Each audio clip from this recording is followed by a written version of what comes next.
بسم اللہ الرحمن الرحیم۔ اللہ کے نام سے شروع جو بڑا مہربان نہایت رحم والا ہے۔ امام ابو حنیفہ رحمۃ اللہ علیہ کا اصل نام نعمان بن ثابت تھا۔ آپ 699 عیسوی یعنی 80 ہجری میں کوفہ یعنی عراق میں پیدا ہوئے۔ آپ کا تعلق ایک فارسی خاندان سے تھا اور آپ کے والد ریشم کے تاجر تھے۔ امام ابو حنیفہ بھی ابتدا میں تجارت کے پیشے سے وابستہ تھے، لیکن آپ کی ذہانت اور علم کی جستجو نے آپ کو مذہبی تعلیم کی طرف راغب کیا۔ آپ کوفہ کے معروف عالم حماد بن ابی سلیمان سے بہت متاثر ہوئے۔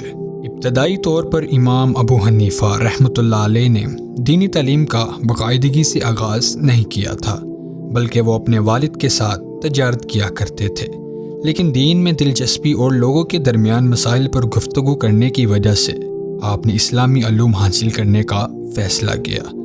عوام میں دینی فہم کی کمی کو دیکھتے ہوئے آپ نے اپنی زندگی علم دین کے لیے وقف کر دی۔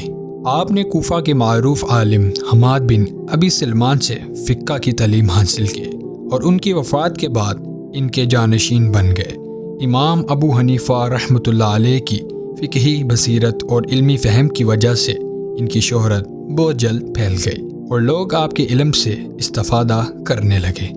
امام ابو حنیفہ رحمۃ اللہ علیہ اسلامی فقہ کے بانیوں میں سے ایک ہیں اور فقہ حنفی انہی کے نام سے منسوب ہے۔ انہوں نے اپنی زندگی میں اسلامی قوانین کی تشکیل اور اصولوں کی تدوین میں اہم کردار ادا کیا۔ امام ابو حنیفہ رحمۃ اللہ علیہ نے اپنی شاگردوں کے ساتھ مل کر اسلامی قانون کے اصول وضع کیے جو ابھی تک مختلف اسلامی ممالک میں رائج ہیں۔ آپ کا انداز فقہ عقلی تھا، یعنی آپ مسائل کا حل قرآن و حدیث، اجماع اور قیاس کی بنیاد پر دیتے تھے۔ قیاس کی بنیاد پر آپ نے نئے مسائل کا حل نکالا اور عوام کی آسانی کے لیے اسلامی قانون کو مزید واضح کیا۔ امام ابو حنیفہ رحمۃ اللہ علیہ نہ صرف علم کے میدان میں نمایاں تھے بلکہ آپ کی زندگی زہد و تقویٰ کا بھی بہترین نمونہ تھی۔ آپ ہمیشہ سچ بولنے والے، عدل کرنے والے، اللہ کے خوف میں زندگی گزارنے پر زور دیتے تھے۔ آپ کو کئی بار حکومتی عہدے پیش کیے گئے، لیکن آپ نے ہمیشہ انکار کیا اور دینی تعلیم کو ہی اپنا مشن بنایا۔ خلیفہ ابو جعفر منصور نے امام ابو حنیفہ رحمۃ اللہ علیہ کو قاضی القضات یعنی چیف جسٹس کا عہدہ پیش کیا، لیکن امام صاحب نے اسے قبول کرنے سے انکار کر دیا۔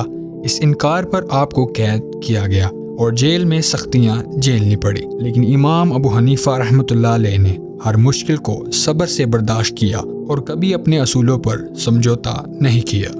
امام ابو حنیفہ رحمۃ اللہ علیہ نے اپنی زندگی علم کی خدمت، اسلامی قوانین کے فروغ اور امت مسلمہ کی فلاح میں گزار دی اور آپ کا انتقال 767 عیسوی یعنی 150 ہجری میں ہوا اور آپ کو بغداد میں سپرد خاک کیا گیا۔ امام ابو حنیفہ رحمۃ اللہ علیہ کی فقہ آج بھی دنیا بھر میں مسلمانوں کے لیے ایک عظیم سرمایہ ہے۔ فقہ حنفی اسلامی دنیا میں سب سے زیادہ پیروی کی جانے والی فقہ ہے اور دنیا کے کئی ممالک میں اس کے اصول رائج ہیں۔ آپ کی علمی کاوشیں اور فکری بصیرت امت مسلمہ کے لیے ہمیشہ مشعل راہ رہیں گی۔ آئی ہوپ کہ آپ کو یہ واقعہ کافی اچھا لگا ہوگا۔